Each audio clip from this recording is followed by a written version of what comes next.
China की एक monopoly तो बुरी तरीके से धराशायी हुई है। दुनिया में सफेद सोने का बहुत बड़ा खजाना मिल गया है जो चाइना के दबदबे को खत्म कर रहा है। जानेंगे वो क्या है। तो वहीं दूसरी तरफ भारत, बांग्लादेश और भूटान, इन्होंने अब एक बड़ा खेल कर दिया है जो चाइना को बिल्कुल भी पसंद नहीं आएगा। जियोपॉलिटिक्स में बहुत कुछ चल रहा है, हमेशा की तरह जानने को मिलेगा बहुत कुछ। आइए जानते हैं इन खबरों को विस्तार से। यूरोपीय देश नॉर्वे में रेयर अर्थ एलिमेंट्स के सबसे बड़े भंडार की खोज हुई है जो दुनिया में चीन के दबदबे को खत्म कर सकती है। रेयर अर्थ नॉर्वे ने पिछले सप्ताह बताया था कि उसे एक दुनिया बदल देने वाली संपत्ति हासिल हुई है। REE जमीन में पाए जाने वाले उन दुर्लभ तत्वों को कहा जाता है जिनका इस्तेमाल इलेक्ट्रिक वाहन, पवन टरबाइन और सटीक गाइडेड मिसाइल सिस्टम जैसे महत्वपूर्ण चीजों में किया जाता है। इसमें याट्रियम, नियोडिमियम समेत 15 प्रकार के दुर्लभ तत्व शामिल है। याट्रियम के चलते इसे सफेद सोना कहा जाता है। वर्तमान में दुनिया के संपूर्ण REE का 60% अकेले चीन निकालता है, जबकि प्रसंस्करण में इसका हिस्सा बढ़कर 90% हो जाता है। यूरोपीय संघ के REE आयात का 98% और अमेरिका के आयात का 80% चाइना से आता है, जो वाशिंगटन और ब्रसेल्स के लिए राष्ट्रीय सुरक्षा चिंता का विषय है। न्यूज़वीक की रिपोर्ट के अनुसार ओस्लो से लगभग 112 किलोमीटर दक्षिण पश्चिम में स्थित फेन कार्बोनाइट कॉम्प्लेक्स में लगभग 8.8 मेगाटन दुर्लभ मृदा ऑक्साइड होने का अनुमान है। माना जा रहा है कि इसमें 1.5 मेगाटन दुर्लभ चुंबकीय अर्थ ऑक्साइड है जो पवन टरबाइन और इलेक्ट्रिक वाहन के लिए महत्वपूर्ण है। रेयर अर्थ नॉर्वे ने कहा है कि 2030 से पहले खनन के पहले चरण को विकसित करने के लिए $94 अरब के निवेश के फैसले के लिए जाने की जरूरत है।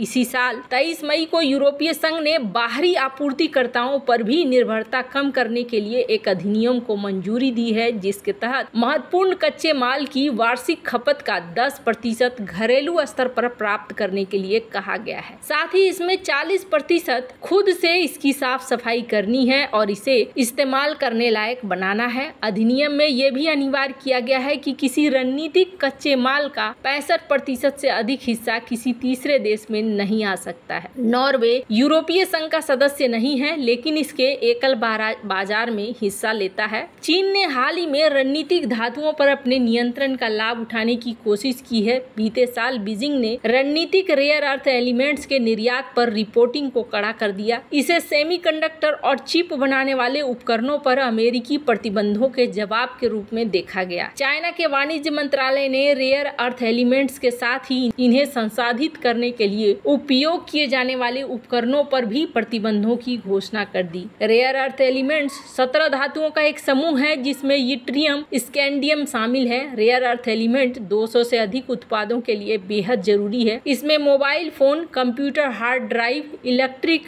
हाइब्रिड वाहन और LED स्क्रीन और टेलीविजन शामिल है। इसके साथ ही रक्षा इकाइयों में इसका इस्तेमाल इलेक्ट्रॉनिक डिस्प्ले, मार्गदर्शन प्रणाली, लेजर रडार और सोनार सिस्टम भी शामिल है। खैर, जहां एक तरफ ये सब कुछ हो रहा है तो वहीं दूसरी तरफ भारत आ रही हैं बांग्लादेश की PM और भारत में ये मुलाकात करेंगी। और ये यूं ही नहीं हो रहा है, एक बड़ी चीज हो रही है। सबसे पहले तो सितंबर महीने में मैत्री सेतु को खोला जा रहा है। दक्षिण त्रिपुरा जिले में भारत और बांग्लादेश को जोड़ने वाली मैत्री सेतु से यात्रियों की आवाजाही इस साल सितंबर से शुरू हो जाएगी। एक बड़े अधिकारी ने यह जानकारी दी है। प्रधानमंत्री नरेंद्र मोदी, उनकी बांग्लादेशी समकक्ष शेख हसीना ने 9 मार्च 2021 को मैत्री सेतु का वीडियो कॉन्फ्रेंस के माध्यम से उद्घाटन किया था। यह पुल फेनी नदी पर बनाया गया है। मैत्री सेतु की लंबाई 1.9 किलोमीटर है। ये भारत के सबरूम को बांग्लादेश के रामगढ़ से जोड़ता है। त्रिपुरा के उद्योग और वाणिज्य विभाग के सचिव किरण गिट्टे ने शुक्रवार को ये कहा कि मैत्री सेतु का उद्घाटन पहले ही हो चुका है। पुल के माध्यम से यात्रियों की आवाजाही सितंबर में शुरू होगी। यात्रियों की आवाजाही शुरू होने के बाद माल ढुलाई शुरू होने में 2 या 3 महीने लगेंगे। पुल के माध्यम से माल ढुलाई न केवल राज्य के लिए बल्कि पूरे पूर्वोत्तर के लिए रणनीतिक रूप से महत्वपूर्ण है, क्योंकि बांग्लादेश का चटगांव बंदरगाह त्रिपुरा के सबरूम से सिर्फ 80 किलोमीटर दूर है। ऐसे में भारत के लिए ये जो चिकन नेक एरिया है, इस चिकन नेक एरिया को और भी ज्यादा मजबूत करने का अवसर मिल गया है। खैर, मैत्री सेतु को लेकर जहां एक फैसला हो रहा है तो वहीं दूसरी तरफ एक और चीज हो रही है, और ये चीज बहुत ही ज्यादा महत्वपूर्ण है, क्योंकि कभी भी दोस्तों को ऐसा नहीं होना चाहिए कि दूसरे को अपने ऊपर निर्भर बना ले, जबकि होना ये चाहिए कि हमेशा से उन्हें भी मजबूत होने का मौका मिले। बांग्लादेश इंपोर्ट करना चाहता है भूटान से हाइड्रो इलेक्ट्रिसिटी यानी कि बिजली को, और इसको लेकर भारत से बातचीत करने आ रहा है। आपको बता दें, यहाँ भूटान भी भारत के साथ मिलकर कई ऐसे प्रोजेक्ट पर काम कर रहा है, और इसके तहत भूटान की भी ये जो बिजली है इसको एक कस्टमर मिल जाएगा। पिछली बार जब शपथ ग्रहण समारोह में पहुंची थी बांग्लादेश की पीएम और इसके अलावे भूटान के भी राष्ट्राध्यक्ष पहुंचे थे, तो इन्होंने आपस में मुलाकात भी की थी, और इस मुलाकात में बांग्लादेश की पीएम ने हामी भरी थी और कहा था कि हाँ जी, हम चाहते हैं कि आप यहाँ पर बिजली का उत्पादन करिए, हम आपसे इस बिजली को खरीदने के लिए तैयार हैं। वैसे आपको याद होगा, जब भूटान के पीएम भारत आए थे तो उन्होंने ये कहा कि मैं बहुत खुश हूँ आज कि भारतीय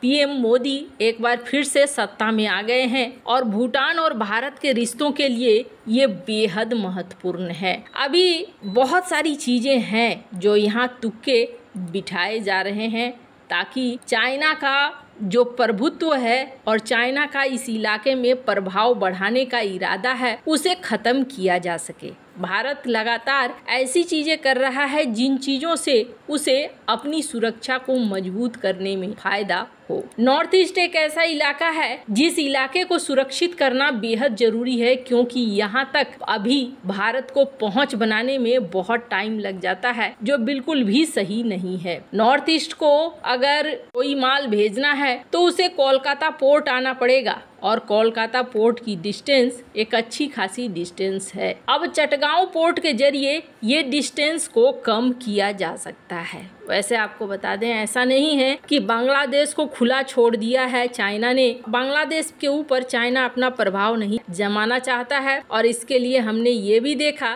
कि बांग्लादेशी युवकों के ऊपर अपना छाप छोड़ना चाहता है। स्क्रीन पर एक आर्टिकल देख सकते हैं। बांग्लादेशी सरकार पर जब नहीं चलता है, बांग्लादेश के युवकों पर अपना प्रभाव छोड़ना चाहता है, जबकि बांग्लादेश की सेना पहले से ही चाइना से खफा है, क्योंकि उसके हथियार समय पे काम नहीं आते हैं। वैसे आपको क्या लगता है, क्या भारत सही दिशा में जा रहा है या नहीं जा रहा है? कमेंट कर अपनी राय जरूर बताएं। जल्द मिलते हैं अगले वीडियो में नई खबर के साथ।